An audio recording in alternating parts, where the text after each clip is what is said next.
Hello, this is Jeff from the future. This episode was recorded in 2020 as part of an original attempt at a music review podcast. The original idea was to discuss new music as it was being released, but 2020 being what it was, brought quite a few album postponements and other complications. So this series continued through 2020 and into 2021. We are now here in 2022 at the time I am recording this. So what you are about to listen to is not the Sound Judgment podcast, but an early iteration. Also, being that it was recorded more than 2 years ago now, some of our thoughts and opinions may have changed, considering that we are, in fact, people who are continuously trying to learn and better ourselves. Enjoy the show. Maybe I want to set the push to talk, but then I'm going to forget half the time to do it. No, it's fine. You know what? This is casual. Alright. I just don't want to keep coughing over you talking. I'm going to be coughing over you talking, too, because I'm a smoker. Alright. You have a valid point. This is going to be awful, and we're just hoping for the best. But this is literally just to give me something to do to occupy my time.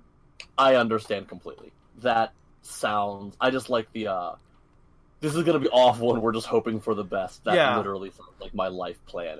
It's totally okay. And if anyone ever listens to it, then that's their fucking problem. That's their problem. They are worse for it, and it's fine. Yeah, exactly. Like, I'm just out here doing my best, and if they're not entertained and they want to leave me a nasty comment, then, you know, they're the ones wasting their time because I'm not going to read it. Because this is something that I'm doing regardless. Yeah, so. This is for me, because I need to maintain my sanity. Yeah, so I'm going to give myself an excessive project. Hi, I'm Chris. And I'm Jeff, and this is the New Music Challenge podcast. Every week, we're going to challenge each other to listen to some new albums from this year. But not just any new releases. We're trying to take each other out of our comfort zones as much as we can. So whether you want to hear a metalhead discuss the newest pop release, or a pretentious wannabe blues musician review the hardest new metal album, this is the show for you. Welcome to our 2020 New Music Challenge. That's what it is now. Is that what this is, the 2020 New Music Challenge? The problem is it'll have to be renamed every year, but yes, for now. No, we're going to do this for like 6 years, and we're still going to call it the 2020 Music Challenge. Okay. Where do you want to start here? I figured that we would do it in the order that we recommended albums to each other. Therefore, since you challenged me with Kesha first, I guess we should do some sort of setup for what we're actually doing. The rules are that we are going to try to challenge each other to listen to one or two new albums from this year that the other person probably wouldn't normally listen to. Yeah, and so my original idea was new albums from that week specifically, but some weeks that's going to be difficult to do because not something interesting comes out every week. Especially beginning of the year, January and February, because I think once we start getting a few weeks in, there's going to be more of us like saying, all right, this is coming out next week. I'm going to be listening to it anyways. Because next week's, I've got nothing, so I have another, I already have another back album for you. But then next week is what I'm already calling is going to be the most important album of the year. Okay. But then, like, coming up after that, we have, like, Delane that we're both going to listen to, so we'll have we'll have stuff to talk about.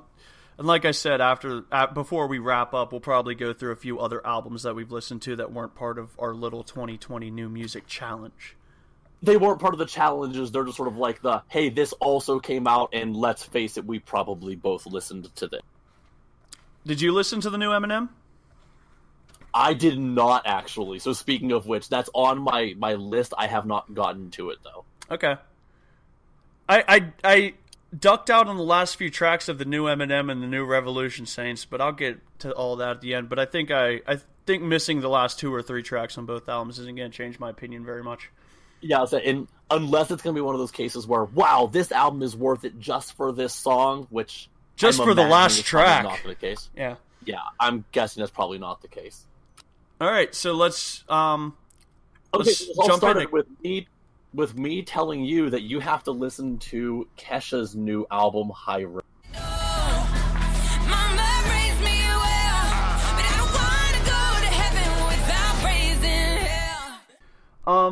Okay, so real quick, before we get into this, because I don't know much about Kesha aside from TikTok. I think that's the vast majority of people that we know probably only know the song TikTok, and that was like 10 years ago. Yeah, so where are we at with Kesha's music? Is this like a new musical evolution, or has she like been pretty typical with this kind of album? So this is only her 4th album anyway. Right. And she's very slowly, like, this album is, I mean, not entirely split in half, but it's basically split in half. There's almost half the songs are trying to recreate TikTok, basically. Like, they're just I think as you put it, the I'm slutty and I'm proud, like, anthems. My first note here is that Kesha is super slut proud, and she is to being a slut what Taylor Swift is to breakups. Yeah, so like half the album is that. And then the other half of the album, I'm sure you caught, is like modern pop ballady. Mm-hmm. Probably not the epitome of great lyrics, but obviously trying to be a little more serious. Well, and she's slowly going in that direction over the past at least 2 albums. I gotta say, Kesha, Midnight, Annihilator, and Halsey, no one here is blowing me away lyrically, so that's just fine. Alright, well, I mean, I'm still probably going to take a guess that lyrically Kesha, of these 4, is your lowest. Even if just for how bad some of these songs are. Yeah, I'm gonna say that. So let's. Did you take any notes in particular? Do you have anything in particular to say about this? I have plenty of notes. Well, let's go. So, like I said, she's incredibly slut proud. Not that I mind, but the lyrics on a lot of those kinds of songs were pretty one-dimensional. Right off the bat, I didn't really expect there to be a piano intro, because, like I said, I basically know TikTok. But from there, it kind of goes into, college party girl pop, right from, like, My Own Dance. Hey, I don't do that dance. Hey, I don't do that. And that's kind of like what I expected. And I could live without most of them until High Road. Okay. So wait, High Road, what are you saying about High Road then? High Road, I hate the verses, but I think the chorus is kind of fun. I'm taking a high road, high as fuck, and these assholes won't shut up, got me laughing. I ain't losing no sleep. I think it's almost exactly what I put here. Speaking of fun, I can kind of tell that Nate Ruess wrote some of it. Hold on. I have that literally written somewhere in here. Wait, did he really? Because I didn't look it up. I don't actually know for a fact. He wrote. But I literally even wrote. High Road is another example of a song with some great parts and then just some absolute garbage. What else can I say about it? And then I put, it sounds a lot like early Fun, like Aim and Ignite era Fun. That's amazing, actually. Yeah. I did not realize he was a co-writer. He was a co-writer on it. I think it shows. And then from there, it goes into Shadow, which I thought was like, it kind of had like the nice piano verse, and I thought her voice was good on it. I don't know how much she does with vocal effects. I thought she did a solid vocal performance on it at the very least. I'm sure it's touched up, just considering the genre, but like, Kesha is not a phenomenal vocalist by any stretch. I don't think she's going to go down in history as one of, the 2010s stars of great pop vocals, but she can carry a tune. She's good, and obviously what made her famous is just kind of like the ridiculousness of it. Right. So speaking of the song Shadow, this was one of the handful of times I heard a lyric, specifically this lyric is, if you're here to throw shade, then you're in the wrong place. You're blocking my sun. If you're here to throw shade, then you're in the wrong place. Yeah, you're blocking my sun. Which is one of those, if I were like a 17-year-old girl, hell yeah, I'm all about this lyric. I want that printed on a t-shirt. You gonna get that tattooed as your tramp stamp? But as a 30-year-old man, I'm just like, alright, that's kind of clever. I get it. Like, I completely get what that lyric... It's definitely trying to be a slow. Right. So much of this album felt like this should have been on a t-shirt sold at Hot Topic in mid-2000s, like our high school days kind of thing. Back when everyone's shirts and MySpace headers were single lines from a song. I think that the most important note on my sheet is that Honey is just kind of a lazy version of Say It Ain't So by Weezer. How so?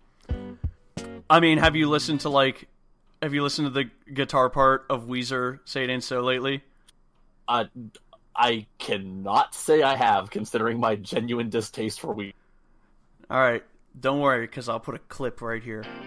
So it's what you're saying is it's very, very similar. But I was yes. wondering, like lyrically the same? Because No. another They lyric both start with this down. down, down, down type thing. Yeah, okay. I mean, I wrote down that Honey was based just like a mediocre hip hop song over a very generic acoustic guitar. Yeah. But again, I'm gonna send you Weezer Say It Ain't So real quick and tell me if this sounds a little familiar. that is beautiful. I love this.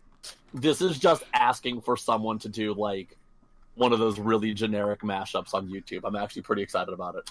Excellent. Okay. So Honey also has another one of those lyrics that I had to write down just because it really stuck out to me. It's, I don't talk shit unless it's true. You smell that? Damn, it must be you. And again, I imagine that on top of like my high school girlfriend's like header for MySpace. If only this were released in 2007 and not 2020. 15 years ago, that would have been someone's AIM away message. That's exactly what this whole album felt like. Is it feels like it was written for someone 15 years. So, at this point in the album, I'm kind of not sold. But Not surprised. then some really surprising stuff happens, Jeff. I know. Cowboy Blues. Yes, this song is genuinely. I think the song is one of the highlights of the album. You know me, and I'm a whore for a sad acoustic song with non-musical poetry verses. Do you ever lie in bed with your 3 cats and get obsessed with some boy you met one time 3 years ago in Nashville and you can't remember his last name and think, did I fuck my whole life up? Did I miss my one true? Yes, I certainly do. And it really is because it's a sad. I mean, Cowboy Blues, obviously, it's kind of like, I think that's a good description of what the song sounds like, but it has those brief moments where she kind of rambles over the music for a second, and it's not like laugh out loud funny, but it's kind of funny and just like, oh, that's kind of quirky and stupid. I like Let's be honest, it's kind of early Mountain Goats. it. It really, really is. And then, Resentment and Little Bit of Love coming off of Cowboy Blues were not bad. Pretty okay. Not offensive. No, Resentment, I can't decide if I like Resentment or Cowboy Blues more. I think Resentment is a genuine, like, this is a great pop ballad. It sounds like it's from 2020 and not 2007. And also, did you happen to look at who it features? No, I don't think I did. Take a second. Please go and look at who it features. Like, who else is part of this song? Brian Wilson. Yes. From the Beach Boys. Yes. The man who found Charles Manson. I mean, I was gonna say like one of the true musical geniuses of his era, but yeah, But also the man who found Charles. Yes, okay, if that's what you want to go with, then yes, that same man. Unless there's another Brian Wilson out there, I could not find anything else about it. Oh no, I looked up on things, I looked up on Wikipedia and it straight links me to the Brian Wilson from the Beach Brian Boys. Wilson, yes. So that absolutely kills me. I think that's hilarious that he's involved in this. Not to mention the fact that I periodically think he's dead. I don't know where I get this idea. He's one of those ones I feel like I should see, 2019, a year in famous people who died. I feel like I saw him there, but I also feel like I saw him in 2018 and 2017 and 2016. Probably because he was always hanging out with Charles Manson, but that's fine. I wish I liked Birthday Suit. It's got that kind of like 8-bit beat that should appeal to me, but it was pretty terrible. So I've listened to this album 3 times. Okay. And the first time I'm listening through it, I literally turned the song Birthday Suit off. I got about 10 or 15 seconds in, and I said, I'll come back to this later, and I went to the next song. Like, I could not handle how much I hated this. Well, you went to the next song, but it turns out Kinky isn't very good either. And I'm not trying to hate the songs about fucking, it's just these are the worst cases of disposable pop music. Kinky is, I think, like the quintessential trying to recreate TikTok song. That doesn't make it good, but I think that's exactly what it's trying to do, is it's trying to meme itself, I think. Yeah. But also, obviously, the best part of this song is the fact that it features Kesha. Okay. Yeah. I mean, like, it's a Kesha song that features Kesha. It's a Kesha song that features Kesha, and I love the fact that it's even labeled as that. I'm assuming you got the point of why it says that, though. Yeah, I really don't understand. If you're happen to be listening to this and you don't understand what we're talking about on Spotify, if you listen to it, it says it's a Kesha song featuring Kesha. Well, not even just on Spotify. I mean, that's literally on the back of the album. Is it really? That was when that's official. Before this album was even out, and just like the track listing and who all was featured was labeled, it actually said that even in articles, Kinky by Kesha featuring Kesha. The difference is how it's spelled. The dollar sign. She spells her name Kesha. Obviously, she very famously originally spelled her name KE$HA. This song it's one of those like split personality type deals. It's like an Eminem song. Oh, it's featuring Marshall. Slim Shade, Marshall Mathers, yeah. Whatever. Like however you want to word it. It's Kesha featuring, quote unquote, an old version of Kesha. Okay. Kesha. Ketchup. As much as I hate that kind of thing, it makes me laugh. The fact that because I bought the CD, it literally says featuring Kesha on it, and it's like it's a Kesha album. Like, okay, I don't know why Potato Song has tuba on it, but I hate it.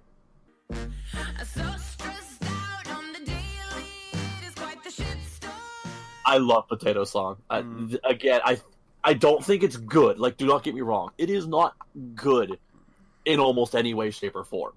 But I love it. I think it's incredibly stupid. I wrote down that I thought BFF was kind of cute, I guess, but I also might have just been desperate to like a song by this point. BFF is fine. I imagine BFF could probably be a single and probably do very well. Doesn't really appeal to me a whole lot, but that doesn't make it inherently bad. That just means it's not good for a pretentious 30-year-old white man. Let's talk about the most important song on the album. Father-Daughter Dance? Hell yeah! My only note to myself on this is, there are people who will lie in bed at night crying themselves to sleep to this. That's all I wrote about it. It was surprisingly very emotional for a pop song by Kesha. Remember that time, years ago, that a certain old coworker of ours said something like she was really finding a lot of peace in a song, and that song happened to be a song by Katy Perry. And obviously we went on laughing about how she's like finding solace in the song Teenage Dream. I don't remember what the song actually was. Yeah. That's what this song makes me think of. Okay. There are people who will listen to this song, and this song probably genuinely will mean a lot to them.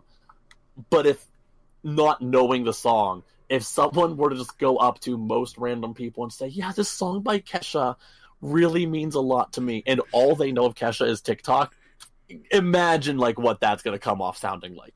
Oh my god. Yeah, I mean, I would probably still be laughing at them until they said the song title, and then I'd be like, oh. Exactly. Sorry about your dad, bro.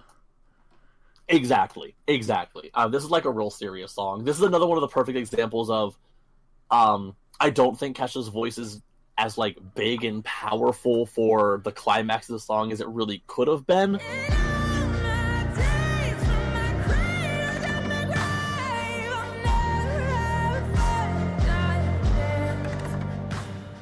This reminds me a lot of how Lady Gaga went from doing like shock pop craziness to now. I mean, the past handful of years, Lady Gaga's definitely more known for like her big emotional ballads. The difference is Lady Gaga actually has a huge, powerful voice, and Kesha does not.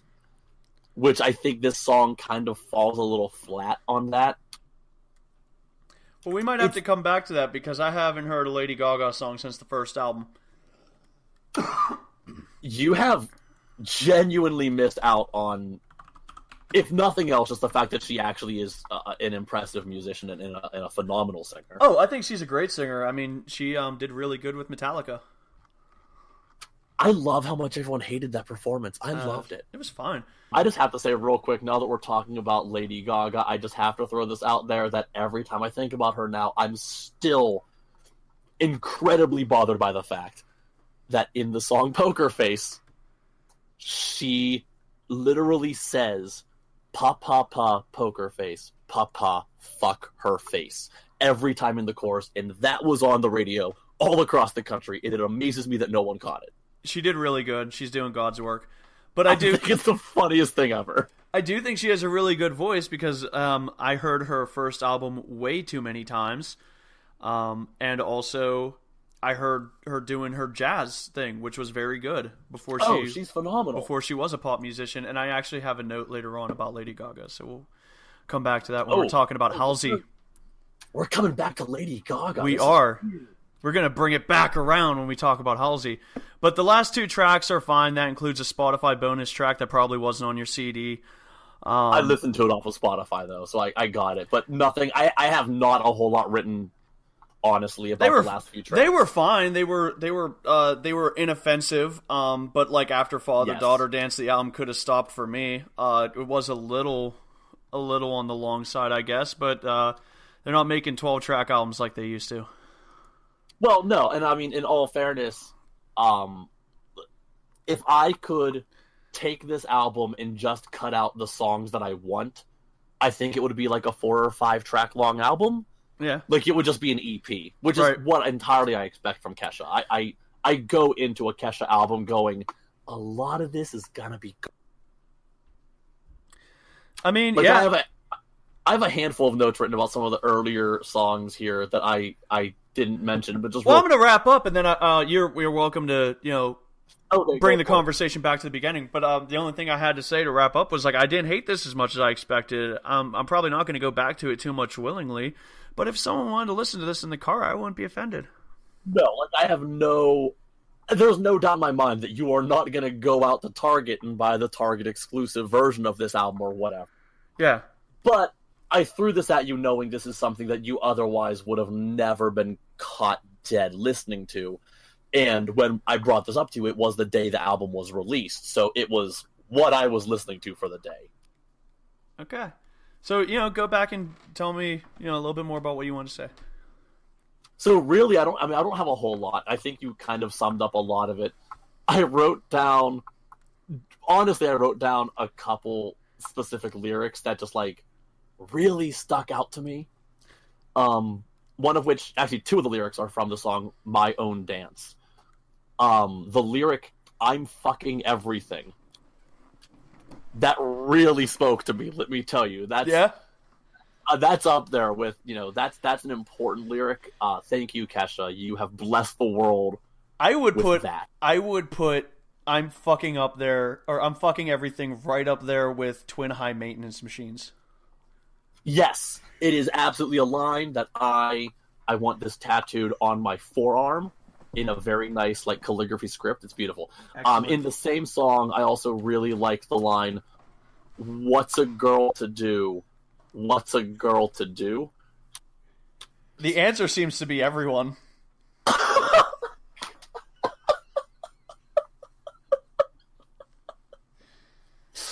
All right.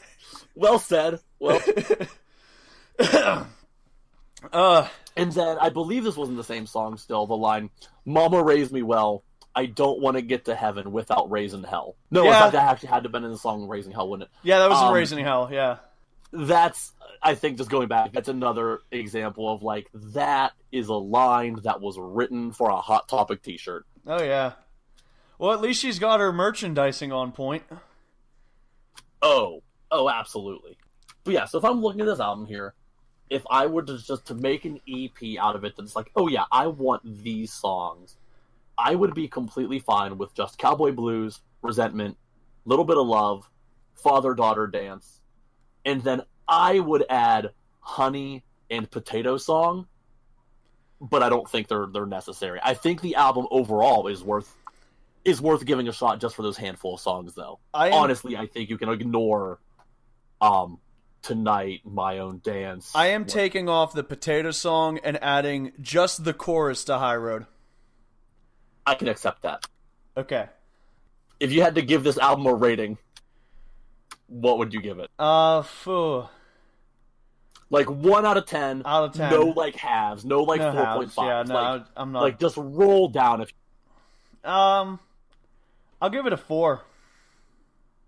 It's better than I was expecting. I'll take I'll it. give it a 4. I mean, the songs that I liked, I was very impressed by, but the majority of the album I find disposable. But I am impressed with some of the things that she put out on this. And I, if you asked me before I listened to it, I would have just said Kesha album 1. Because I can't give it a 0. Exactly. But you're going to give it a 4 because it's actually a little more than you expected. Yeah. And yeah, I agree. I think most of the album is disposable. That being said, I think most albums are disposable. And I would say that about even albums I really like.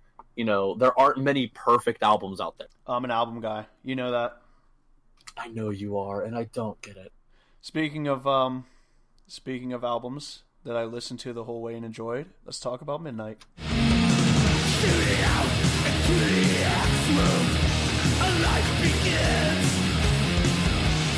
Let's talk about Midnight. Okay, so first off, before I say anything else about this, because I don't remember, is it Midnight or is it Venom? Are they the band who accidentally coined the phrase black metal? Venom is the band that accidentally coined the term black metal back in the 80s. Okay. Midnight are one of the modern bands that's keeping that style of Motorhead-esque Venom black metal going this year. I thought I'd throw them your way. They call it black rock and roll. Yeah, I was gonna say this is definitely one of those, like, obviously it is quote unquote black metal. Yeah. But it's not when I think of black metal. This is going to that other style that I didn't know existed until a few months ago. And this is just Motorhead doing speedballs. Right. And they're somewhat local. They're right out of Cleveland. So they roll kidding. They roll through quite a bit, and if you enjoyed this, we can get you to a Midnight show. Okay, we'll get to that then. Okay. You just have to stand back because people lose their shit because it's good shit-losing music. It absolutely is. We're just gonna kind of go through most of the tracks one by one like you did. So first off, the album is called Rebirth by Blasphemy, and I'm super sad that they named it after the second song on the album, when they could have named it after the first song on the album, fucking Speed and Darkness. Are you kidding me? Well, is this a serious song title? No, Midnight is not a very serious band. They get up on stage wearing no shirt, leather jacket, and they wear the generic Executioner hood, and they sing songs like Endless Slut, so you're not looking for high art on them. Oh yeah, no, I slowly noticed that, because again, I remember being vaguely aware of who Midnight was, but not aware enough to remember what to expect from them. So I'm very sad the album is not called fucking Speed and Darkness. Instead, they went with the greatly inferior Rebirth by Blasphemy. Fucking Speed and Darkness, I'm gonna sum up with, I think this was the chorus, the lyrics of the chorus. Living for the speed, breathing for the darkness, spreading like disease, fucking speed and darkness. Fucking because there's nothing better. Darkness.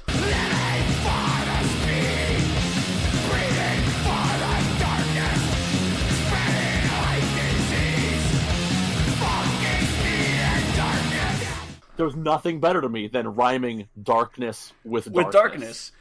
Yeah, I mean, it's a classic that's been going on my whole life. I remember when I first heard Fred Durst rhyme a word with the same word. Which time? Do you remember which one was your first time you caught him doing? I think it was shit. Of course. Um, So, next track. I don't really have a whole lot to say yet. I'm going to get to like my overall thoughts in this as we go along. This is very much an album where you can kind of generalize the sound. I understand. And I'm going to as we go.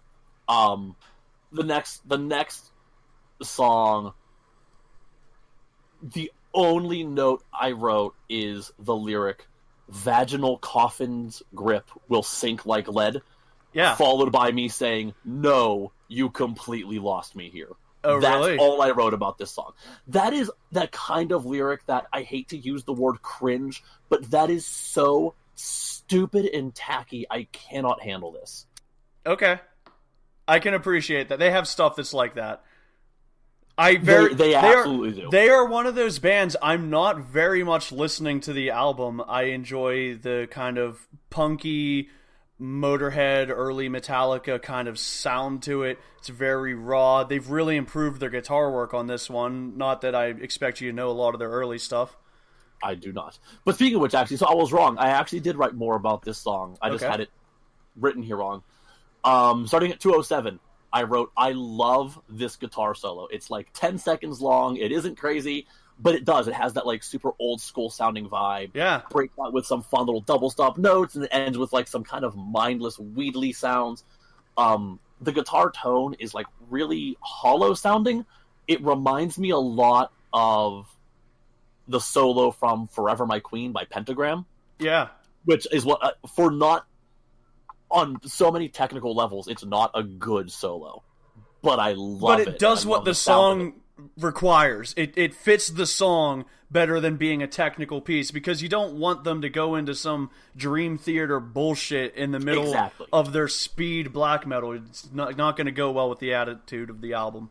Exactly. But then we get to track 3, Escape the Grave. Yes. And I wrote, "Oh, it's the exact same kind of guitar solo."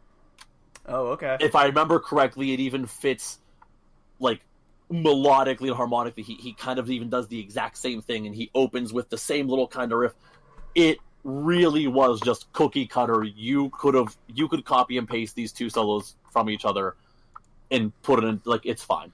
Now, as someone who is not an album listener, I want to just listen to individual songs. That doesn't really bother me. Right. Because if I had to pick one of these two songs, I'm just going to listen to Escape the Grave again. Okay. Because it didn't have any lyrics that made me want to cut my legs off. Okay, I mean, that's fair. Were you But- were you real offended by Rebirth by Blasphemy then? Not offended It just- as in I'm It just, morally no, like, upset, but yeah, not offended as in, like, I need to go talk to a priest, but offended as, like, I can't believe you are that stupid to find this lyric worth writing. That vaginal coffins. yeah. Which brings us to track 4, Devil's Devil's Excrement. Excrement. Surely there are people out there who think this is funny. I am not one of those people. This is so unfunny, it's almost infuriating. The chorus is literally, "Devil's excrement, must unload. Devil's excrement will explode." This is like Blink-182 levels of, this is so fucking stupid, I never want to hear this again. This is insultingly stupid. So we're 2 for 4 right now. Yes. All right. But, so far, in my listening, I wrote down, this was the best guitar solo on the album so far. I know Okay. we're only 4 songs in.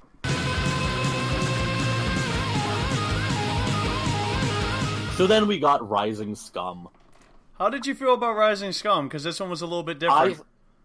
It was a little different. It was a slow song, which made me realize how much I hate the audio quality of this album. I didn't really notice how bad, like, the guitars sound while it's playing crazy fast riffs. Playing the slow song, I was getting crass vibes. Like, guitar plugged into an AM radio on static, just this just sounds awful. And I realize it's probably intentionally sounding like that. It's probably somewhat intentional and somewhat them just being a local band from Cleveland that, lives off of their day jobs. It doesn't matter. I will never accept this. Like, I cannot listen to this song because I hate how awful how awful it just sounds. I really liked that one. It reminded me a little bit of Godzilla by Blue Oyster Cult. The riff. Rapid demon wings, or dead reckonings, satanic banishings will rise. With a purposeful grimace and a terrible sound, he pulls the spinning high tension wires down. Yeah, I can see that, but I can't get over just the audio quality. And then, not that this was really like a bad thing, it wasn't one of those weird things I caught on. There was another lyric that referenced tight coffins. Very much like your coffin nailed tight to burn. Thank you. I mean, that's not that one's not No, it's offensive. Not offensive, but it was just one of those ones that, like, I wonder if these two songs were written around the same time because he's using the tight coffin imagery a second time. Not that I care. Again, it was just one of those like weird observations. It was they also it's like just when you go ahead, finish your thought. I was gonna say it's like when you what song is it by Guns N' Roses that uses the line, and you don't walk so proud and you don't talk so loud anymore, which was just a Bob Dylan lyric, and it's on the same album that they covered a Bob Dylan song. Right. It's just one of those, like, you are showing your writing influences right now. Like, you wrote this around the same time you were covering Bob Dylan, didn't you? Well, and they just kind of have typical lyrics that they go back to. They have a very specific theme of they're going to drag you to hell. As you said, none of these albums are probably going to be lyrically mind-blowing. I mean, the only thing really that I've disagreed with you so far is that, I mean, and you said you didn't like Rebirth by Blasphemy for the lyric. I thought the gallopy maideny riff was very cool, and the solo was very Motorhead. So I thought that one was a pretty enjoyable song. But like I said, I'm not listening to Mayhem for the lyrics. Well, I'm listening to everything is the problem. Right. I cannot ignore the lyrics and enjoy everything else. I could love everything else about that song, but that one line, that song is done for me. I never want to hear it. Because I can't wrap my head around that. I cannot get past that. But speaking of songs I want to listen to again, Warning from the Reaper.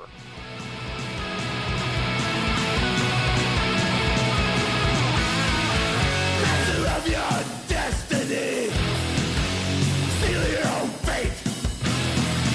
Merciless, poisonous filth. This is, hands down, the best track on this album. That's a great song. This is a fantastic song. I loved this song. This was everything I want from, again, we keep calling it like Motorhead-esque, but it is. I don't know what else to call it. This is exactly what I want from a band that reminds me of Motorhead. Okay. It's fast, it's huge sounding, it has just really fun, great riff. The lyrics are unoffensive without being pretentious in any way. It's exactly what I want from them. Right. So I've gone back and listened to this song separately numerous times now. Okay. I will take that. And then, honestly, I have almost nothing else written. Nothing else stood out to me in much of any way until the song You Can't Drag Me Through Fire. Okay. Which, again, is just another one of those, like, this is just a solid song. Lyrically, I think it's great. It's, like, powerful sounding. It's a little obnoxious. And what more could you want than a song where a guy yells, "Burn, you bitch," and then immediately cuts into a guitar solo?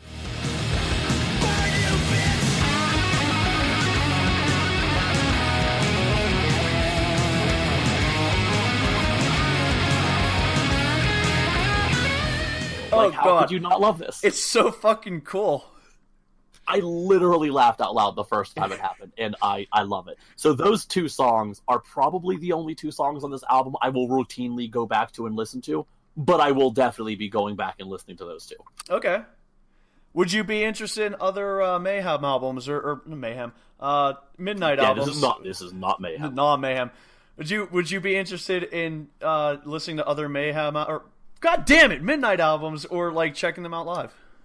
I would absolutely see them live. I think Okay. this is probably great music to see in a live setting. I think it's just probably really fun and crazy and obnoxious. Oh yeah. And let's face it, the songs with lyrics that annoy me enough, I'm not going to recognize well enough. And in a live setting, I'm probably not going to catch the lyrics anyway, so it's totally fine. Yeah, I'm not going to be sitting at the concert with, metal lyrics or whatever website I was on reading the lyrics as I go. Right. So I'm a fan of this one. It's got a lot of the speedy stuff that I like, reminding me of Venom and Motorhead in the first Metallica album. It's a little more complex than some of their early stuff, which they're early. They started off as a band that was not going to put out an album.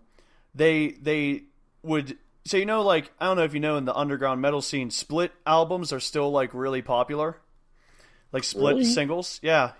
And Oh, so I did not know that. Midnight was writing stuff exclusively for like split albums, and their first like couple releases are just compilations of their songs from the split albums. That's actually interesting. I was unaware that people still did that, routinely. It's very much like a part of the underground metal scene, and I think it's just kind of like, that's how I found out about a band called Bible the Devil. It was like a split side for Slaufeg. So it's like, you like this one niche band, here's another niche band you might like. Yeah, that makes sense. Right. I guess if you're not getting a whole lot of publicity outside of it, like how else do you, spread the word, so to speak? Yeah, exactly. So, but I thought it was fun. You're getting a little more complex, but still keeping it true to like their original sound. What are you giving this one on a number scale? I'm gonna give this like maybe I'd say a solid 6. Okay, I was gonna say 7, so we're about the same there. Minus skipping a couple songs, I would absolutely have no problem, like, if this album were just on. I don't know if I'm gonna focus on a whole lot of it, but it's definitely enjoyable. It's definitely a fun, a little ridiculous. Killer. So now we are at Halsey. Yes, we are. I'll hate everybody. Well, then why can't I go home without somebody? And really, I could fall in love with anybody who don't want me. So I just keep saying I hate everybody. This is no, you knew nothing about her. I correct? I knew nothing about Halsey going into this. I had not heard a single song. So tell me a little bit about where we are in Halsey's discography. Is this like typical, or is this like a progressive album? Or? This is fairly typical. That being said, she's only been around for a few years. She only has like 3, right? Yes. And at least one song off of this album was actually a single like 2 years ago. So I did notice that there was in my eternal Googling, I did notice that one song was about 2 years being performed about 2 years before this album came out. Yeah, Without Me has been a single for a little while. Yep. No, a lot of this is fairly typical of what I would expect from her. Especially, so her first album, Badlands, I think is significantly different to her second, Hopeless Fountain Kingdom. Okay. This reminds me a lot of Hopeless Fountain Kingdom. I think this is kind of she really found her stride and she latched onto it. Badlands, her first album, is a little less cohesive sounding. It sounds a lot more like someone who's still learning how to write songs that fit properly. Okay. I was going to say, because I have fewer notes about this one album because it did have a more clear vision than the Kesha album, which I felt kind of bounced all over the place. Yeah, the Kesha album really is like I said, it could have almost been split half and half, and yet for some reason track-wise they didn't. It really should have been like track 1 through 6, then 7 through 12 or whatever. Yeah. No, this whole album I think does kind of like have the same vibe. Mm-hmm. I don't think there's any musically, I don't think there's any songs on here that really stick out as anything absolutely crazy or new or unique. They all kind of meld into each other. There's a couple that I think are definite singles, but does that actually make them significantly different? No. Yeah, because, it's a lot more subdued. It's kind of ethereal. I know when you go down all your darkest roads, I would have followed all She borders that lo-fi hip-hop sound. Yeah. That's super in with the kids these days. And by the kids, I mean... Is that what the kids like? There's definitely very big fan bases of people who are into music that isn't necessarily quote-unquote lo-fi hip-hop, but has that same vibe, so to speak. I mean, Post Malone is another example of like that similar style. Mac Miller is another example of that similar style music. It's not literally quote-unquote lo-fi hip-hop, but it's in the same vein without trying to get too much into why. The pop version of it. Yeah, it's like the more accessible version of it. Like, obviously, there are some artists out there who take the lo-fi hip-hop thing to absolute crazy extremes. This is just kind of keeping, like, the aesthetic of it, but losing all of what makes, you know, true lo-fi hip-hop as crazy and bizarre as it can. Because one thing I can say is it definitely had fewer of the things I hate about more modern pop music. Like what? What are some of the things you hate that this did not have? There were no bass drops. This is true. We no longer live in the Skrillex age. I don't know where you've been. I don't know. Welcome Jeff, to 2010. Welcome 2010. Just go on. Anyway, Jeff, all I can say is that the last time I was out at a club, which was not 2010, I was still hearing kind of shit. Well, okay, but like a club or like bars that play dance music are going to grab onto things. I mean, songs, you know, Yeah by Usher still gets played at bars that have dance floor. And outside of that, when's the last time that song has been relevant? Fair, but I would still say that there was a lot of that stuff on the Kesha album. There was, I mean, maybe not specifically the bass drop, but I think one song had one. What did I say repeatedly about the Kesha album? It's trying to recreate TikTok. Like it sounds like it's from 15 years ago. Okay, fair enough. Those songs are very dated. I mean, obviously, I'm not like saying that kind of thing doesn't exist. Right. It obviously does. So there's that side, and then there's the other side where I think pop is getting too. And again, this opinion is probably a few years outdated too, but minimalist, where the whole beat is like snaps and claps, and I could really live without that. Yeah, and that's like really, I totally get that. There's a little more going on with I was going to say, if that is dying, then God bless everyone. I don't know if it's dying, so to speak, but I definitely don't think it's... But pop has its phases, and we're going to go... a phase that, we're going to go through something else soon, and I understand that. Oh, yeah. So, like, but those were two phases where I was very disconnected from pop, because, I mean, people will think I hate pop, but there's very specific things about pop that I hate. I mean, when you go back to, like, the early days, I was never, like, a Britney Spears fan. I mean, early days for me, Britney Spears fan or Backstreet Boys or any of that stuff. But, like, you know, Smash Mouth would have been considered pop. I listened to that. Eminem would have been considered pop. I listened to that. Well, there was a definite point in time when rock music stopped being pop. Right.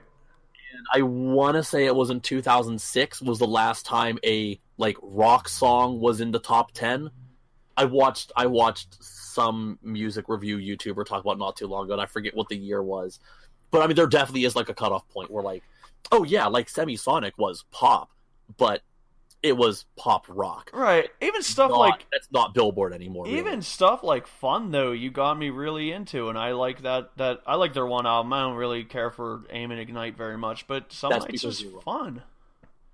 Yeah, Fun is very fun. That's I think, a very good description of them. Yeah. Well said.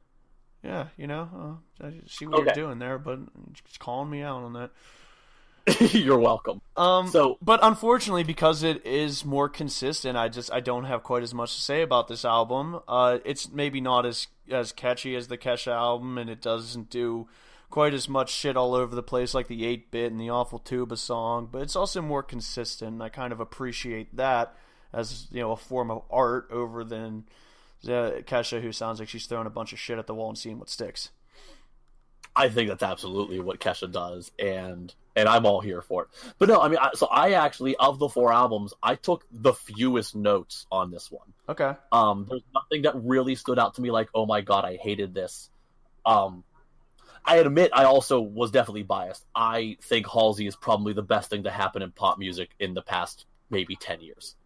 Well, I'll get to that. All right, I don't have a lot of notes, like you said. I'm gonna agree with saying this is a decent, consistent album. Nothing offended me on this. Right off the bat, I could have kind of lived without the Alvin and the Chipmunks vocal intro, but okay. Yeah, it's certainly not perfect, but nothing is making me go, oh my god, I'm never listening to this track again. But this is a chill album, and she has a good voice, and I gotta admit, the Eternal Sunshine for the Spotless Mind clip earned some points. Too many guys think in concept, or I complete them, or I'm gonna make them alive. I'm just a fucked up girl who's looking for my own peace of mind. Don't assign me yours. That is an excellent fucking movie. That is an incredible movie, and I completely forgot that that's actually what... Okay. And it leads into a song called Clementine. Bonus points. Is this a reference that I actually don't understand? The quote from the clip from Eternal Sunshine is said okay. by the character Clementine, and then it goes into the song Clementine. I appreciated it. I caught it, and I appreciate it. I don't need anyone. I don't need anyone. I just need everyone and then some. I don't think I remember that person. Okay, I loved that movie. I've also only seen that movie once. Yeah, it was the girl. It was the main girl. Her name was Clementine. I did not remember her. Because I could not tell you what any character's name was. They had the running joke about how Jim Carrey better not sing "Oh My Darling Clementine." I did not. Oh my god, that's really funny. You gotta watch it again. It's a great fucking movie. So you even caught a reference on here that I did not. That's actually really funny. It might have also helped because I just watched that movie last year again. Oh, I saw that movie in 2008, maybe. That was it. So I've got a good decade on not.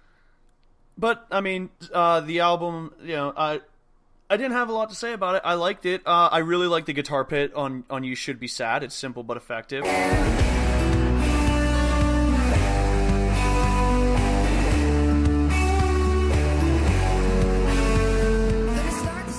Yes. Going back to simple but effective and working. And don't worry, Halsey, I am sad all of the time. I feel so sorry. I feel so sad. I tried to help you. It just made you mad. And I had no warning about who you are. I'm just glad I made it out without breaking down. And then ran so fucking far that you would never ever touch me again. Won't see your alligator tears, cause no, I've had enough of that. Well, so is she, so it's perfect because It's not an upbeat album. It seems pretty open emotionally. I like that.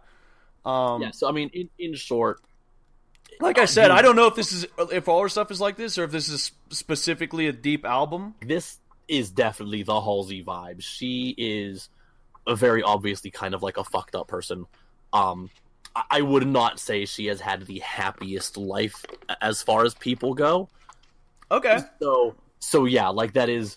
You don't listen to Halsey when you're like in a bright, sunshiny mood. No.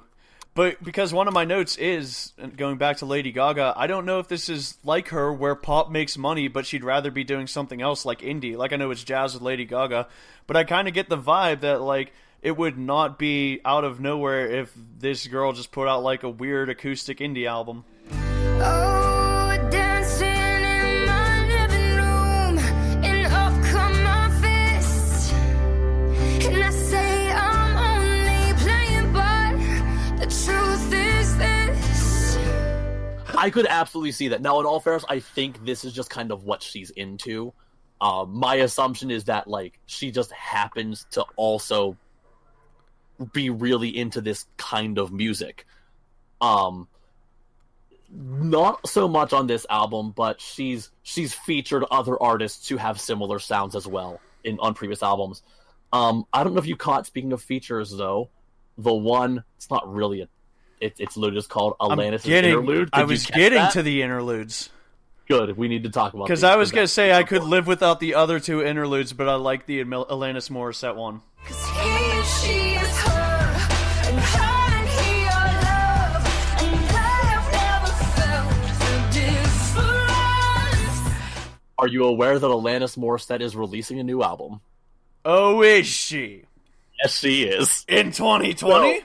Yes, so guess what we'll be listening to in, I think, a couple months. I don't think it has a release date yet, but I might be wrong about that. I'm ready. I haven't heard you. I haven't listened to you since the 90s, Alanis, but I'm coming for you.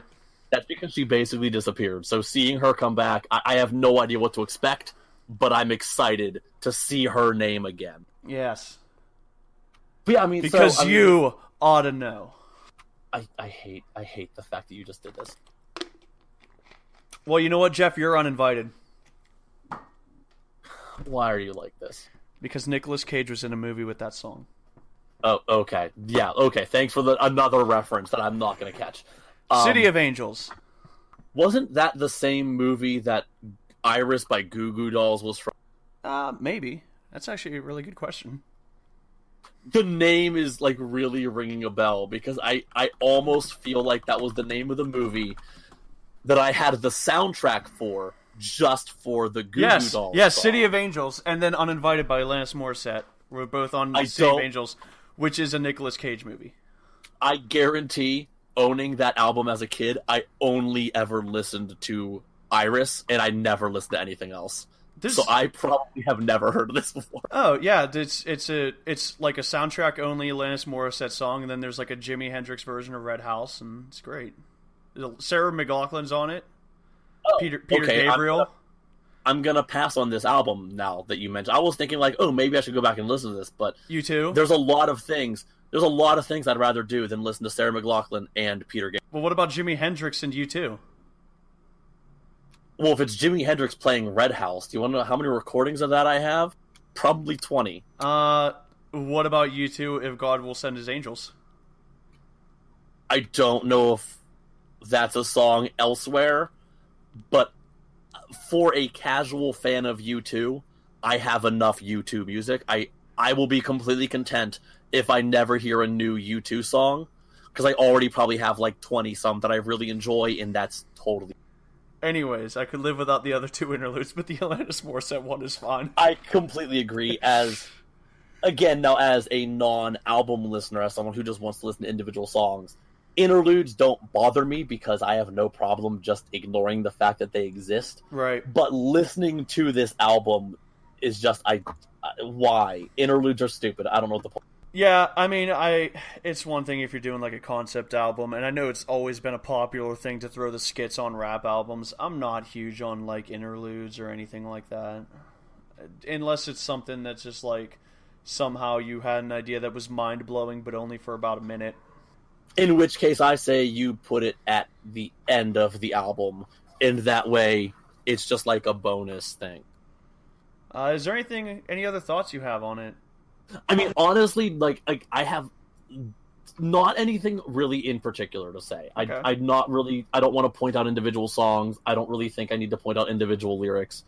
I think this is definitely a song that if someone is interested in listening to very... I don't want to say like just... It's not, because it's not flat out depressing, but it's fairly serious... mellow music it's from not a young pop singer. It's not I dance think this is music, but it's No. something to kind of brood to a little bit. Yeah. With a couple exceptions, yeah. Yeah. I mean, I think Without Me, again, being a single even from a couple years ago... That was the is poppiest much song on it.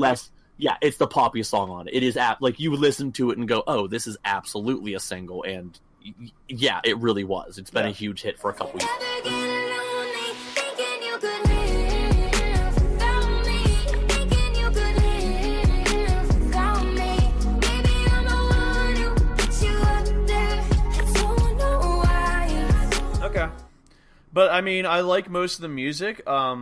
It's not like the top 40 stuff that I normally don't like. It's different than the average radio pop album. I respect that. I would say the chances of me listening to this again willingly are not 100%, but also non-zero. That is not too bad. I kind of expected that from this one, actually. Okay.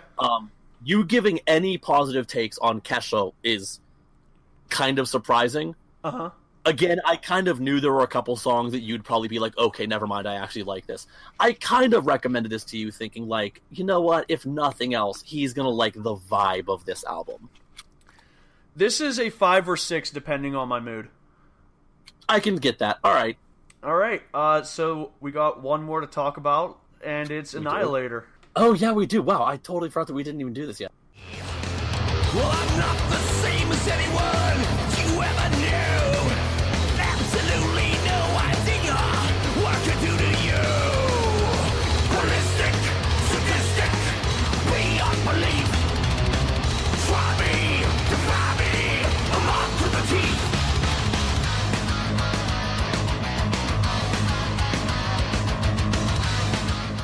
Yeah. I'm glad you just completely forgot. I guess you really liked that album. What, Annihilator? Yeah, I guess it was pretty forgettable for you. I don't know if I said it was forgettable. I just forgot that we did what. I just forgot what order we were doing. Well, I'll just I'll start off by saying I sent this to you because I had happened to listen to it, and I listened to it because I can't give you what Annihilator have been doing for the past couple years. I wanted to see what their new stuff was like because I mostly knew them for their first album way back in the late '80s, Alice in Hell, which was way more prog thrash. And Jeff, I gotta tell you, the fucking title, well, not the title, but like the second song on that album, which is Alice in Hell after a little intro, is one of the most fun times I've ever had listening to a prog thrash song. I didn't know you were able to have fun listening to that. There are so many like false starts to the song that like, but they're all like fun. And then the song just starts, and it's got this like chugga chugga riff, but it like does these weird stops where it's just like, and then there's like it stops for a second, and then the drum just like kicks in, and it goes back to the riff for like a second, like a beat, right? I look around the corner, I might be lurking there. Come to the bed at night, you're out till dawn again. And I fucking headbang harder to that one every time. And then he goes, "Ow, Alice in Hell!" Like, there's just like great high notes and shit. I love that fucking song. Alice in Hell, what are you looking for? Alice in Hell, soon I close the door.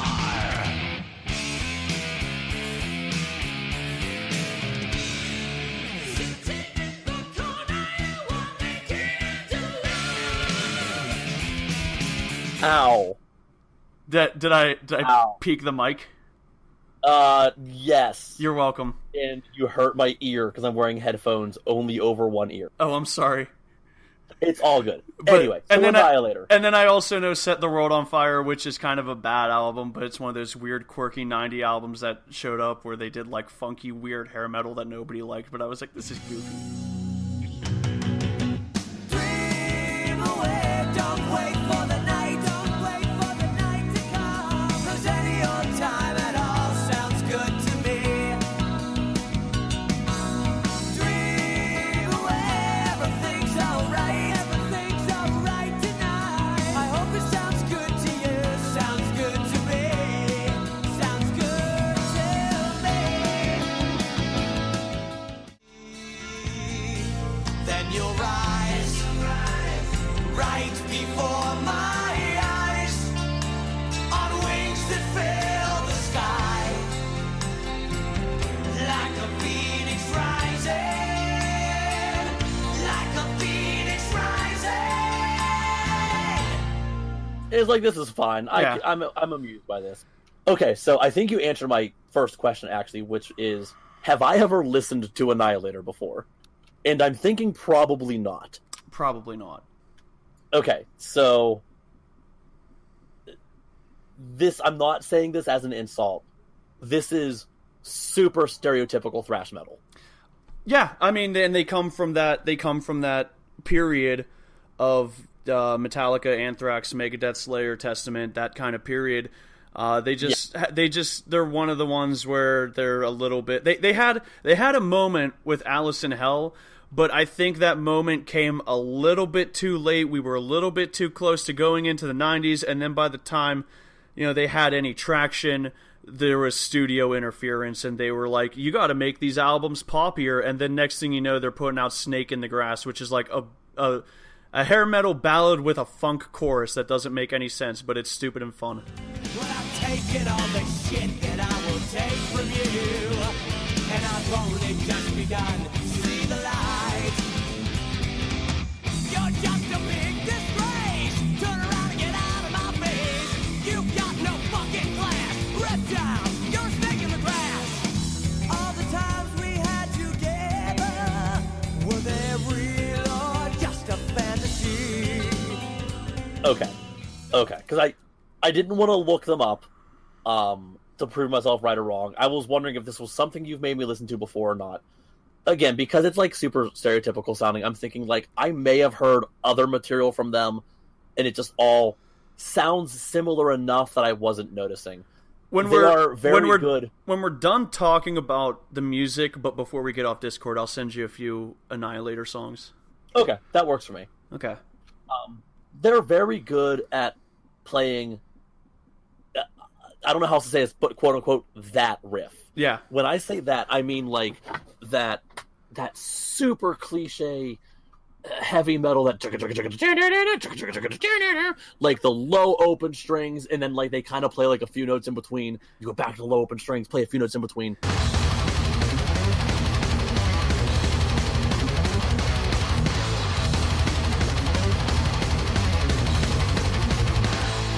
It's in, I'm gonna say like a third songs by like Megadeth and Metallica and Tesla. It sounds like it's super cliche. It sounds very like super early '90s thrash when things were kind of getting a little more technical, but like not quite where we are now. But it wasn't quite as cliche as the '80s.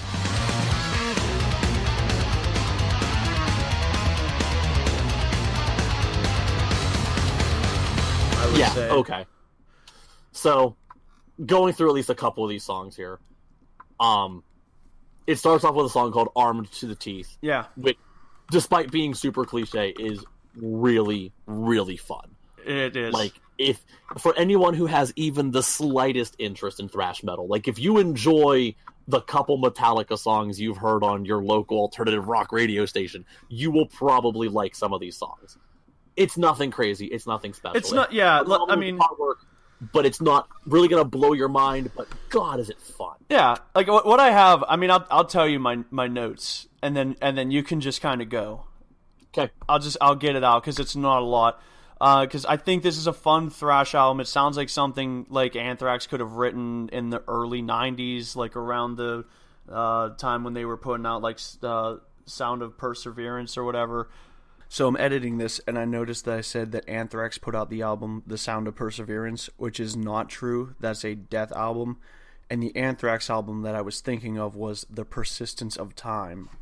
And I think it's got some good riffs. I think the musicianship is solid. I think it's a decent early year release for a thrash metal addict. It's probably going to be fine for anyone who liked the Flotsam and Jetsam album last year. I think when Testament comes out, that'll probably outshine it. I'm sure it will. I'll probably go back to it a few times this year, and then every once in a while when I remember it. There is only one thing that I have a problem with, and it's the problem that you had on the Mayhem album, and I think it's kind of lyrically juvenile. I don't think the world needed the lyrics to The Attitude. Thank you. That's actually one of the things I have written. Juvenile was the word I couldn't think of. Yeah, it really does have a handful of moments where the lyrics are just like, to say as the kid would say, cringy. Your attitude, your attitude, your attitude. The attitude, the attitude, the attitude. Your attitude, your attitude, your attitude. You and your attitude, your shitty attitude, the fucking attitude. Yeah. Like, it's like you are adults. In fact, if these guys have been around since the 80s, like, you are middle-aged men. Having said that, I fucking love Overkill when they have moments like that still to this day. Yeah, I mean, there's levels of what I can tolerate. I don't think this goes beyond what I can tolerate. I don't think it ever does that. No, But there's not a single song on here that I will, like, refuse to listen to. Like, I'm not walking out of the room if someone puts anything on here on. But the attitude I listen to and I go, you can't come up with anything better than that. Yeah, it really did lyrically feel like you were running out of ideas. Like, you're just, like, throwing words that vaguely rhyme against each other and hoping for the best. Okay. That being said, nothing bothered me enough. I didn't write down any of the lyrics, so I guess none of them were bad enough. I just wrote that the lyrics are not... the lyrics are kind of annoying. Yeah. Now, to talk about lyrics that I think are a little more than just kind of annoying, is actually in Dressed Up for Evil. Put on your best suit, pick out your tie, cover up the hooves, a devil in disguise. Jump in your fancy car, women are plaything. Everyone's inferior, all hail the king. Like Damien from the Omen, or business camouflage. Hanging with your worshippers, your phony entourage. Which is like halfway through the album. Yeah. And this bothers me, admittedly, so much more than it should. Like, I realize this is a really stupid thing to hate, but I hate it. The lyric is, like Damien from The Omen, a business camouflage. I hate how, like, direct that reference is.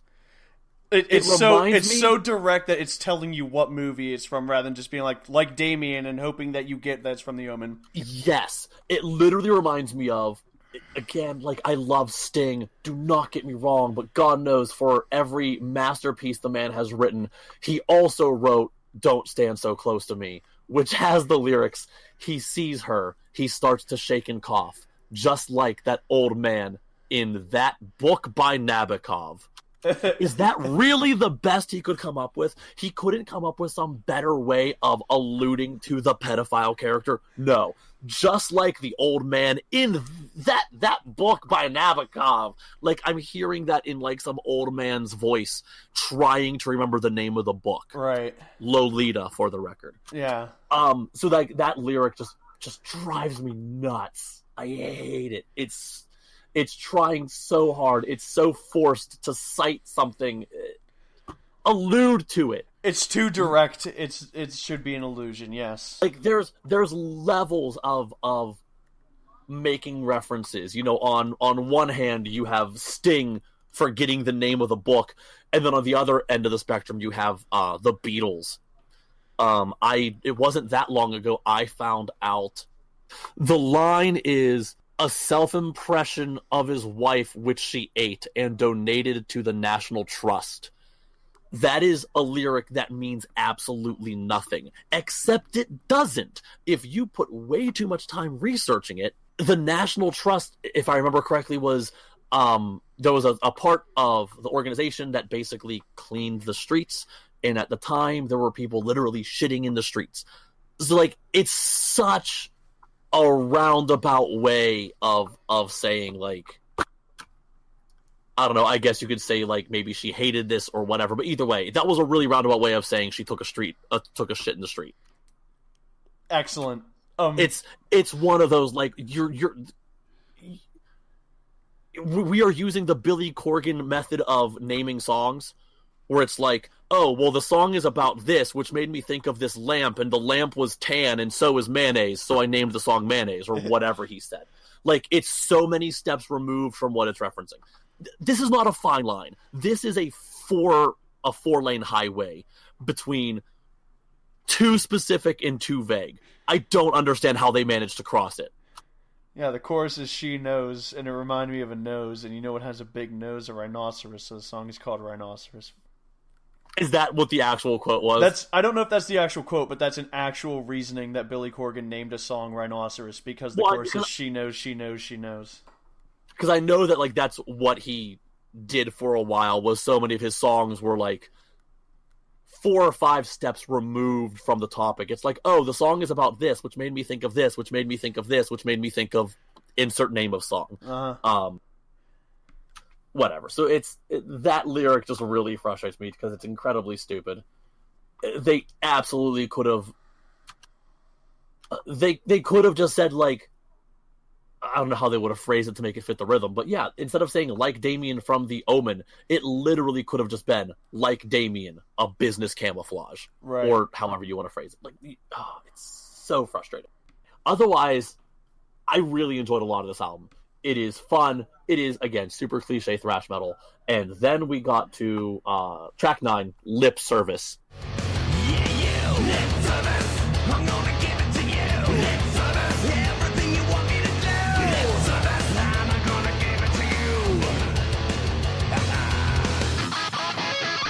Which, I'm wondering if you know where I'm going with this yet. Do you know what I'm going to complain about yet? I just want you to let go with it. You give it to me, and I'll tell you if I agree. You're not going to agree. Go ahead. That's go with why it. I'm mad about this. Go ahead. My notes on the song Lip Service are, and I quote, this is what I typed. Oh, look, twin leads. Naturally, this is the most boring damn song on the album.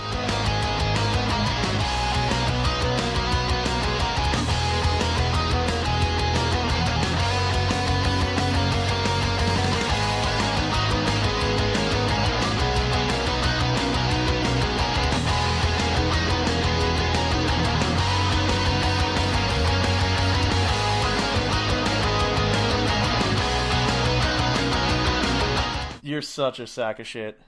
I hate it. I hate it so much. Ugh. It slowed the pace of the whole song and the album down near the end of the album to make room so they can do their little harmonized, frustratingly slow and boring melodic bullshit. Like, no.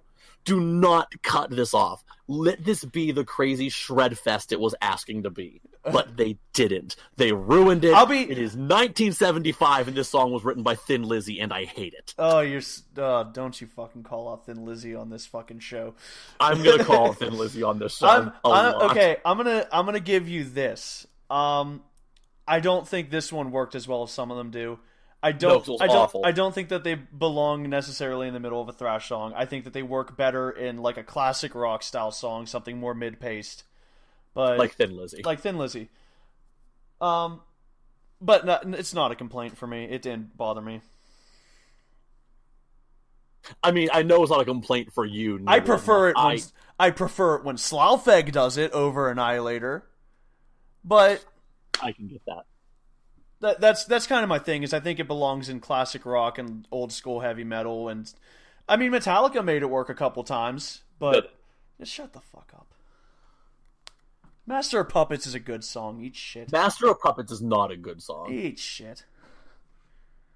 But okay, finish overall, your review. I mean, that really is kind of it, actually. So overall, like, I actually really enjoyed the vast majority of this album. When my biggest criticism is the fact that they played harmonized guitar parts, like, that's really not actually that big of a criticism. Awesome. Just because I think they made one song a little boring, and I think lyrically they're not great. But at no point were their lyrics frustratingly bad, except for, like, Damien from The Omen. No, this is a real solid album. I've listened to it more than my required 2 times. Awesome. Almost entirely. I mean, I'm going to give this album... do I want to give it a 7 or an 8? I'm not sure. I'm gonna give it like a 7. I'm gonna put it numerically with Midnight. Okay, I think I'm gonna round down and side with you on 7. I think maybe I liked Midnight a little more than this. Just I don't know, just because I have so much thrash at this point that this didn't break new ground for me either. But it was fun. It was a fun time. Midnight with that genre is one of the bands, like it's one of 3 bands I listen to, so that's a little bit more niche for me. But okay, Jeff, rank them. Rank the 4. Oh, that's super easy. I mean, without a doubt, of these 4, Halsey has my favorite of the 4 albums. Then Annihilator, then Kesha, and then definitely trailing behind. We had... Okay. I'm going to go Midnight, Annihilator, Halsey, Kesha. That was pretty easy. That being said, That being said, I don't remember if I gave number rankings to other albums. So I don't know if like my ranking makes no sense if I said like specific numbers earlier, because if I did, I don't remember what the numbers were. I did not think numbers through early ahead of time. It's all I will have to go back and think like what would a better number for this be. It's all a feeling. It's based on the moment. It's fine. Okay, so I am going to re-rank them. I'm going to give them numbers. I'm going to give Midnight a 4. Wow. I'm going to give Kesha a 6. I'm going to give Annihilator a 7, and I'm giving Halsey. That was a lot of praise for a 4.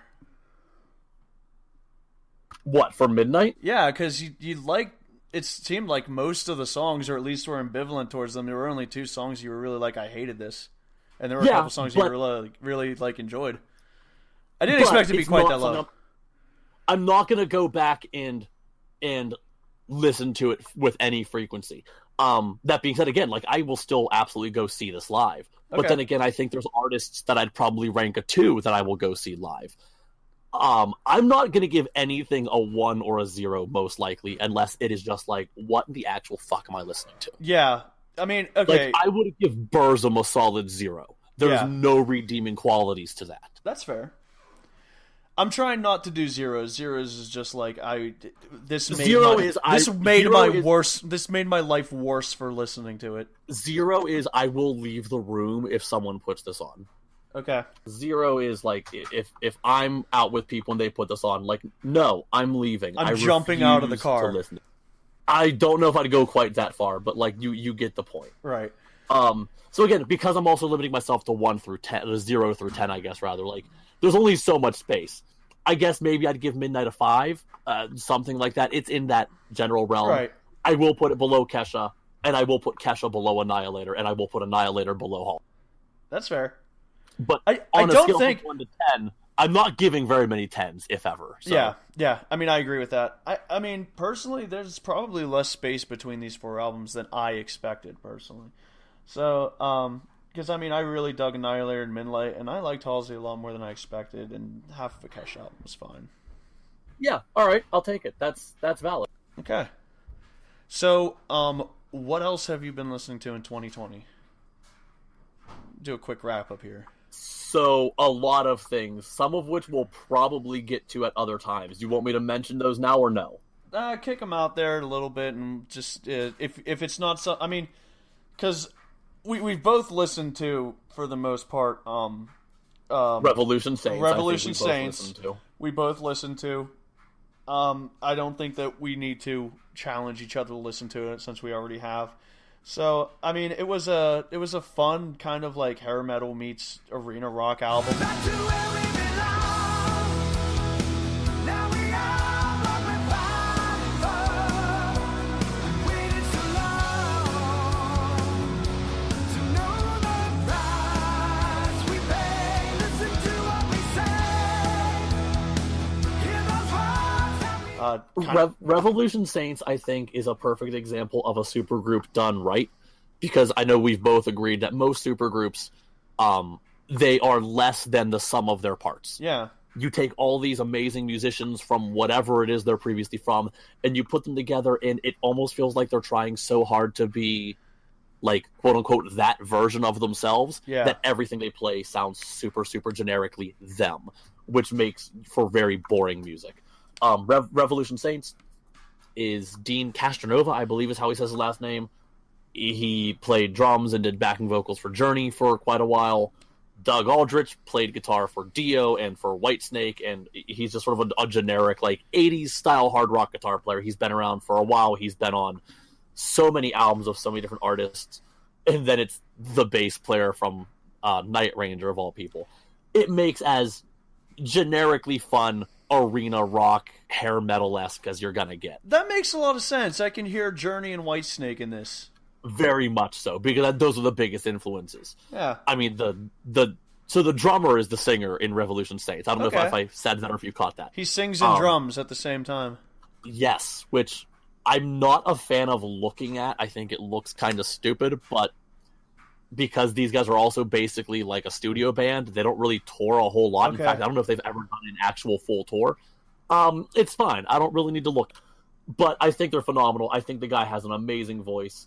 And I think they write I mean, lyrically, they're fine. I think they're better than average for their genre. But, Yeah. But when average for your genre is, Poison, it's not really saying a whole lot. The bar's not very high. Agreed. Yeah, I mean, I can agree with that. I don't particularly like watching a band where the drummer's singing, but if they're not doing live stuff, who gives a shit? I mean, I would absolutely go see them live if it were available. I really love these guys. Okay. But I always feel weird watching a drummer who also sings. It just looks awkward to me. But hey, more power to them for the people who pulled off, because hell yeah, it's insane.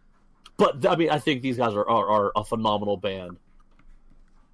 I don't think this lived up to what I wanted from them. Their first album, their self-titled album from, I don't know, 2013 maybe, quite a few years ago, is, as far as like 80s like arena rock sound goes, it is probably my favorite album of that genre, even though it's decades out of the 80s. But it's so good.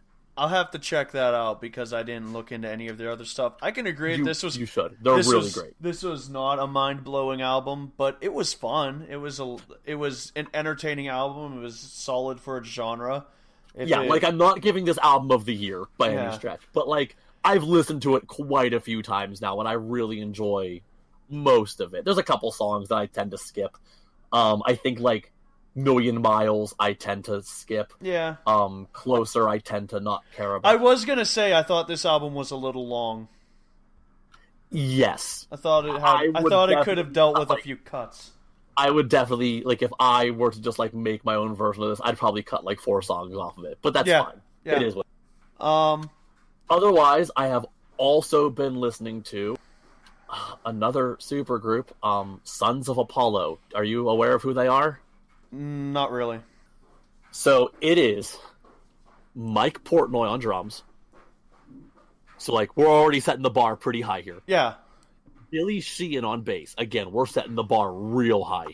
Okay. Bumblefoot on guitar. Jeff Scott Soto on like as the singer. Well, shit. And right? And Derek, I don't know how to say his name, Sharinian. I don't really recognize that last one, but is there anyone that we did leave in the 80s? This is so Derek, again, I don't know how to pronounce the last name. I mean, he was a member of Dream Theater for a while. He played with Alice Cooper and Billy Idol and Steve Vai and Joe Bonamassa and Ingrid Malmsteen. Like he's a keyboard player and he's just unfairly phenomenal. Like this lineup is just powerhouses in their world. Well, shit, yeah. So naturally, when again we're talking about supergroups here, Sons of Apollo, at least from what their previous album taught me, is so much less than the sum of their parts. Chickenfoot? Like Chickenfoot. Like this, I mean, we're right up there. Like this band, every one of these guys as a musician, I would put as like an 8 or a 9 out of 10 in their respective worlds. And Sons of Apollo's first album, I would give like a 3. It is so generic, mediocre, progressive metal. Like it's frustratingly bland. Okay. Well, Even though like progressive metal should be, it's unnecessarily complex, like musically and just the crazy time signatures all over the place. It is everywhere, but it's predictably everywhere. Okay. There's nothing unexpected on this album or on their first album, anything they've done. Quite but unlike Alice in Hell when it starts 30 times. Yeah. I've listened to this album a couple times. I know people who absolutely love this. I wish I could jump in their head for just a moment and to understand what they're getting out of this, because I don't get it. Well, maybe I'll have to look into that and give it some horrible critiques. But I would recommend we might have to come back and revisit and talk more in depth about it at some. The only other thing that I listened to was most of the new Eminem album, because it had a lot of buzz online for a little bit, because it was a surprise drop. All of a sudden, Eminem has this album, and it's based on Alfred Hitchcock, I guess. All right. It's called Songs to Get Murdered By. Yeah, I saw that. Okay. Which is the title of an Alfred Hitchcock like movie soundtrack. I think it's a collection of songs he used in movies. All right. Did not know this. And it actually opens. There's like a little bit of a skit and instrumental, and then it goes to the Alfred Hitchcock saying, "Ladies and gentlemen, this is songs to get murdered by," or whatever the hell he says.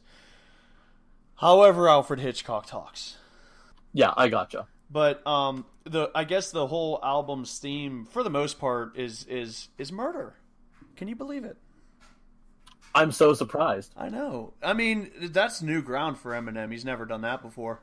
That's very new for him. I'm really impressed. There is a lot of new ground here for Eminem because it's the first track is him complaining about his detractors, and then it goes into murder for a little while, and then it's. I will say that so a lot of people are complaining about how bad some of the lyrics are, and it's valid. Some of the actual lyrics are not very good. But I gotta give Eminem credit because his flow is still goddamn incredible. Okay, I mean, it's on my list, so like I'm going to be giving it a couple listens. I just have not gotten to it, but I was reading a couple reviews, and the general consensus seems to be it, which is not really a glowing review. Yeah.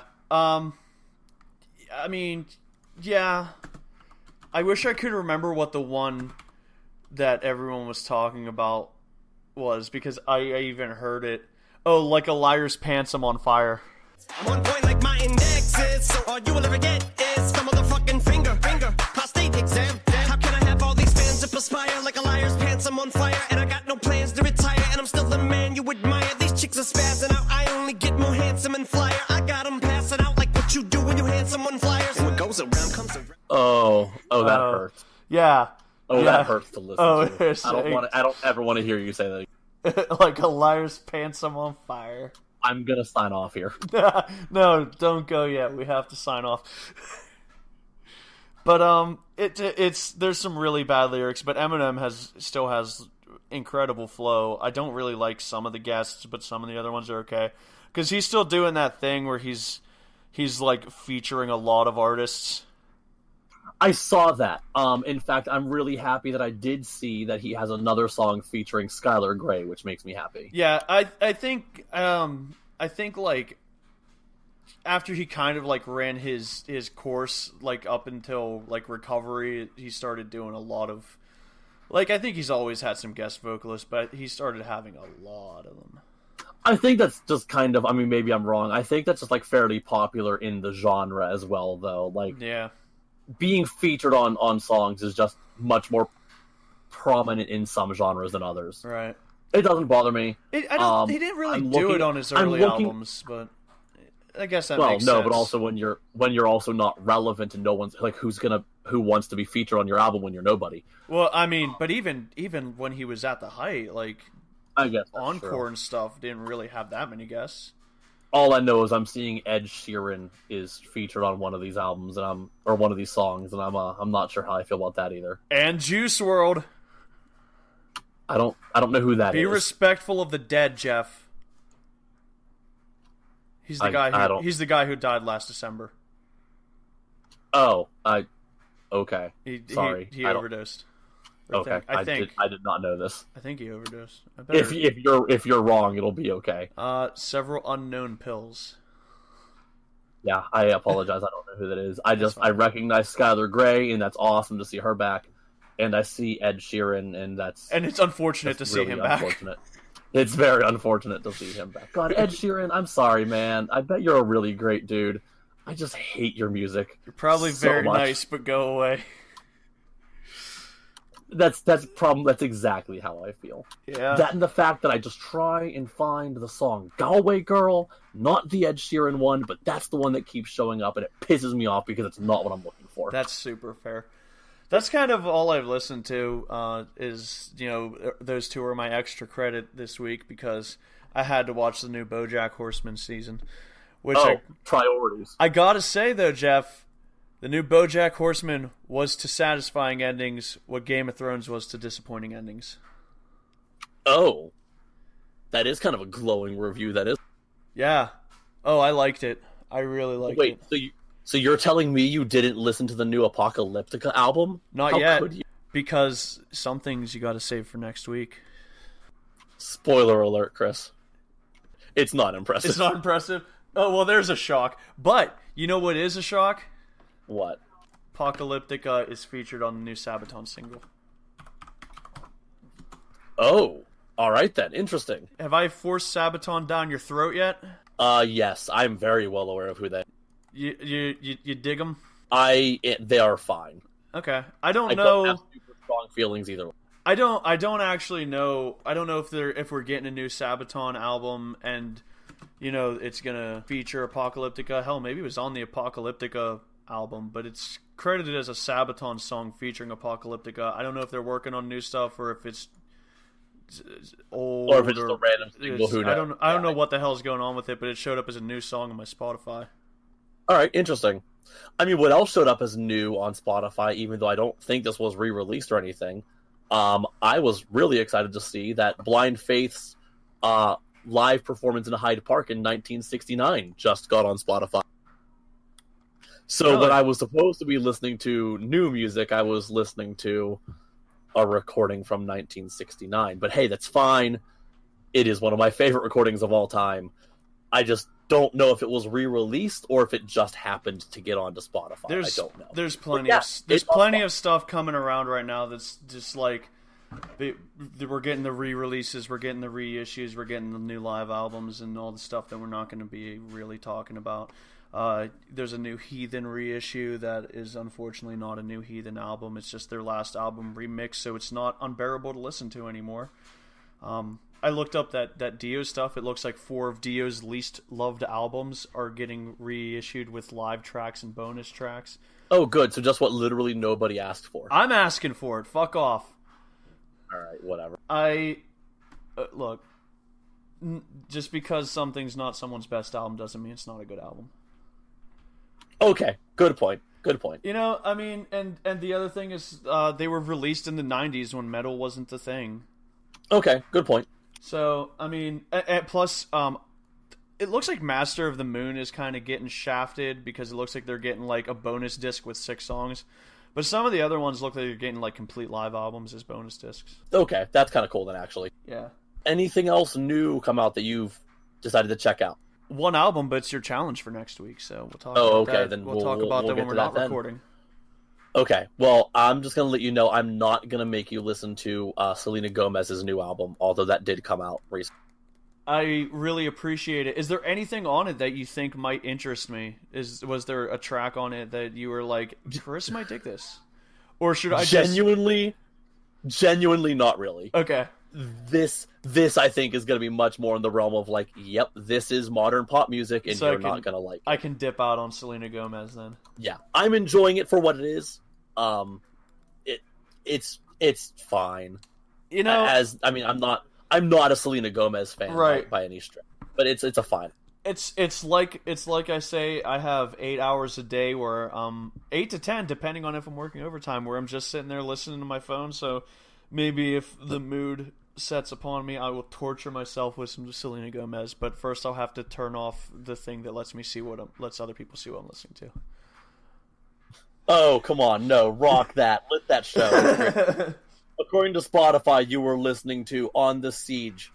You were listening to On the Siege by Haunt. Shut the fuck up, you spoiler. I'm assuming this is new. That's your challenge for next week. Oh, is it? Yeah. Oh, well, surprise! I'm fucking listening to a band called spoiler. Haunt this week. You're gonna be listening to a band called Haunt. Do you just want to tell me what I'm listening to then? Well, one of what you're listening to isn't out yet, so no. No. Okay.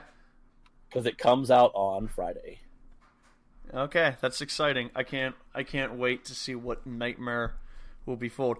But I'll say this: Haunt was a band that was like barely on my radar, and I saw they had a new album out, and I don't think I'd ever even heard them, or I might have like seen them at like a festival and not really remembered them. I just knew the name, and I had to deep dig a little bit because I didn't have anything coming out this week that was like, yeah, Jeff's got to listen to that. But I listened to it and I was like, you know what? this could be Jeff's challenge. All right, I'm into it. Because I'm trying. I know that you're recommending me a few things blind, and I will be doing that when things are on the release radar that I'm interested in listening to. But I saw next week's lineup, and I was like, I'm not thrilled about much of this. And I think nothing that you're particularly excited for. Yeah, and so I went back one more time because after that, I think things pick up a little bit. There's Delane and there's some other stuff. Yeah, there's definitely some things coming up that I think we're both gonna just be like, all right, I want to get on this. Yeah. So we're going back a few weeks again with Haunt, and they're gonna be kind of underground. My recommendation, but yeah, now you have it. Whenever you're ready, I'll be getting to it. In the next couple of days at least to start. Otherwise, I know I mentioned this to you before. I'm not going to challenge them to you, but I genuinely think you should at least look into Marigold by Pine Grove. Okay. And Leave What's Lost Behind by Colony House. I'll tell you what, why don't... It's indie rock, and I feel like you might at least moderately enjoy it. I don't really know if I need a full review, but it's one of those, if you're bored at work, put it on and see how much you hate yourself. Okay. Hey, I always hate myself, so there will be no surprises there. But no, your actual challenge is coming up soon. I will keep you posted on that as it. All right. I think we're going to wrap it up there, so we'll reconvene next week. Okay, that sounds fantastic. Excellent. See you then. I'll look forward to it. See you, sir.